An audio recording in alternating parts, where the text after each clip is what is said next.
Saudara-saudara, mari kita bicara mengenai tahapan pengembangan produk dalam Lean Startup, terutama prinsip-prinsip atau konsep dasarnya.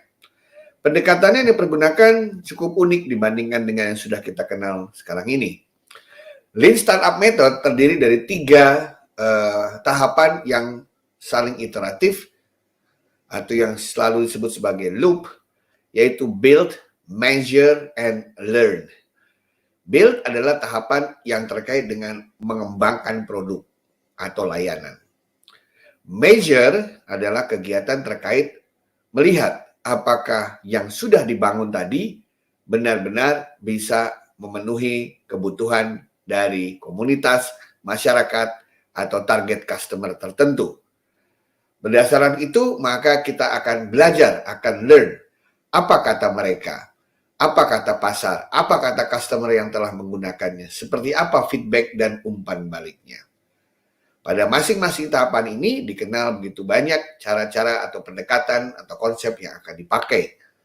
Misalnya ketika mengembangkan produk, kita bisa menggunakan Kanban atau MVP, ya, Minimum Viable Product, atau Small Batches.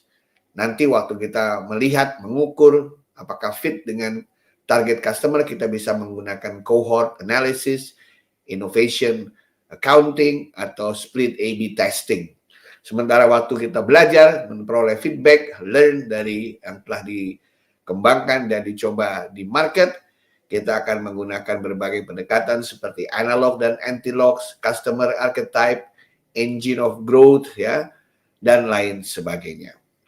Nah, intinya bahwa berbeda dengan perusahaan-perusahaan besar lainnya, pada tahap-tahap awal, lean up startup company itu tidak mendevelop produk untuk market besar. Ini yang paling penting. Lean up startup biasanya dia mulai dari fokus di small group atau kelompok kecil yang memiliki masalah, yang membutuhkan solusi terhadap permasalahannya tersebut. Jadi dia sangat fokus mulai pada yang kecil, dan ini nanti akan berkembang menjadi lebih besar. Sejalan dengan perkembangan dari produk itu sendiri. Jadi bukan langsung berpikir akan masif, akan mengejar market besar, tidak. Tapi dimulai dari fokus pada kelompok masyarakat, kelompok customer yang memiliki pain points atau big problems, ya, yang dicoba dipecahkan oleh sebuah startup. Nah, untuk bisa mengetahui apakah pengembangan produk dan usaha ini berjalan dengan baik, Anda membutuhkan ukuran, membutuhkan matrix, ya, membutuhkan cara untuk mengukur. Soalnya if you cannot measure it, you cannot control it. And if you cannot control it, you cannot manage it, katanya gitu ya. Kalau kita tidak bisa mengukur, kita tidak bisa mengendalikan, kita bisa tidak tahu apakah kita sesuai dengan keinginan apa tidak. Dan kalau nggak bisa diukur, tidak bisa dikendalikan. Kalau nggak bisa dikendalikan, berarti nggak bisa kita kelola. Nah, ada 5 tahapan yang dikenal terkait dengan matriks pertahapan atau cara mengukurnya. Yang tahapan pertama adalah yang namanya empathic states. Ya. Empathic state di sini adalah semua matriks atau alat-alat ukur yang fokus pada pemahaman terhadap kebutuhan pasar. Kata empatik sendiri diambil adalah sebagai bagian untuk mencerminkan bahwa kita harus berempati kepada calon pelanggan kita. Jadi berempati artinya kita seolah-olah berada di sisi mereka. Apa yang menjadi masalah mereka? Apa yang mereka inginkan? Seperti apa kebutuhan mereka atau masalah mereka bisa terpenuhi? Ya, seberapa besar mereka mau membayar untuk pemenuhan atau untuk mendapatkan solusi dari permasalahan sehari-hari mereka tersebut. Nah, disinilah kita mengukur mengenai tingkat kesulitan mereka. Kita mencoba mencari tahu secara kualitatif dan kuantitatif hal-hal apa saja yang mereka harapkan dari sebuah produk yang bisa menutupi, menjawab permasalahan mereka. Ya, kenapa sekarang produk itu tidak ada dan lain sebagainya. Jadi kita bersifat empati, kita mengukur seberapa banyak customer yang mengalami masalah, seberapa besar masalahnya, apakah masalah itu sudah dipecahkan oleh pihak lain atau tidak. Seandainya sudah dipecahkan oleh pihak lain, mengapa mereka masih merasa ada masalah? Nah, kita membuat instrumen untuk mengukur atau untuk mendeteksi kebutuhan dari pasar yang kita tuju, yang kita targetkan tadi. Kalau sudah melihat empati, baru kita masuk ke sticky stage ya. Sticky stage terkait dengan instrumen atau matrix ya, untuk memastikan bahwa solusi yang akan kita kembangkan dan kita tawarkan itu benar-benar memecahkan masalah pelanggan. Karena biasa kan kita tahu kalau pelanggan bicara masalah tuh dia akan ngomongnya ngalor ngidul sana sini ya. Kita coba untuk perjelas, dan banyak cara ya, 1001 cara untuk menyelesaikan masalah mereka. Oleh karena itu kita harus stick to one solution yang benar-benar sesuai dengan keinginan mereka. Ya. Nah, di sinilah sangat penting. Kenapa?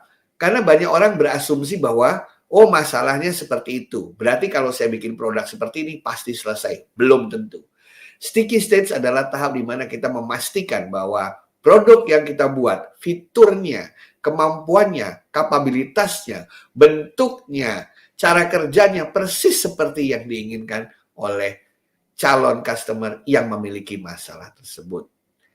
Nah, kalau sudah ya ternyata nyambung sticky stage, baru kita masukkan ke viral stage, yaitu customer-customer yang sudah menggunakan produk kita, mendapatkan manfaat, bagaimana caranya supaya kepuasan mereka, sukses produk kita, ya kesenangan mereka menggunakan produk atau jasa kita bisa dikenal juga oleh market yang lebih besar. Makanya dia menggunakan kata viral stage. Bagaimana memviralkan berita baik ini kepada tempat-tempat atau kelompok-kelompok lain di luar dari target customer tadi yang sudah kita fokuskan.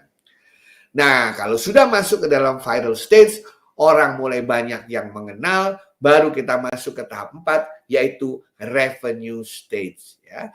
Kalau viral stage tadi, kita bisa menghitungnya atau mempunyai instrumen untuk mengukur sudah seberapa viral, sudah berapa banyak orang tahu, mereka aware atau tidak.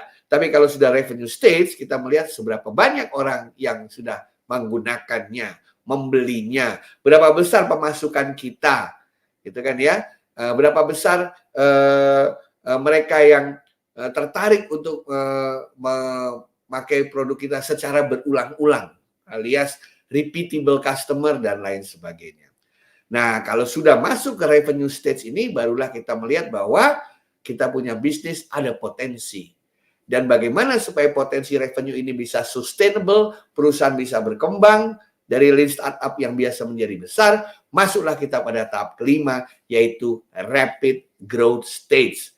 Pada tahap ini, kita memiliki matriks atau instrumen untuk mengukur bagaimana kita bisa mengembangkan produk lokal ini ke regional, ke dunia internasional secara cepat, rapid growth. Kenapa?